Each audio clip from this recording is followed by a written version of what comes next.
So this plant that I got from the grower is called Peperomia orba, but full disclosure, I actually tried to look this up in some of the herbarium specimens, but I couldn't find orba. So it kind of looks a little bit like a Peperomia scandens, and I also highlighted Peperomia cubensis, and it's very similar to that. This one has a little bit more of zigzaggy stems, and it has the semi-succulency. So whenever I think semi-succulency and peperomias, then I think, okay, do not overwater this. So I have this growing in a cashpo. So this has no bottom, and I'm like, if you're somebody who is just starting out, then I would say definitely give a little hole in the bottom of this planter, otherwise you may overwater this plant. So I am just very ginger when I'm watering this, because if you have a semi-succulent plant like this Peperomia, then you are prone to potentially overwater it or get like mushy roots and mushy stems, and it will just start to die. I don't water this very much, however. I have this in my bathroom in my northeast facing window. Actually, it's a little off my northeast facing window. So you can see that this long trailing stem right here has been reaching a bit more to the sun. As a matter of fact, if I show you kind of like how this is growing, it kind of grows a little bit more towards where that sunlight is coming in.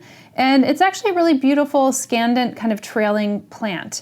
Now, I actually don't know where this is native to because, like I said, I can't find the scientific name. However, a lot of Peperomia are from either Central and South America, and they're typically epiphytic species, which means growing on another tree or another plant and growing in a small environment. So you'll notice that I have this in a small pot.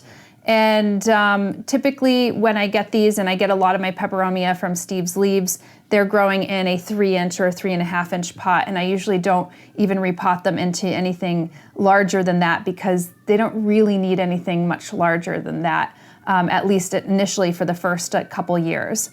As far as humidity goes, this doesn't need a tremendous amount of humidity.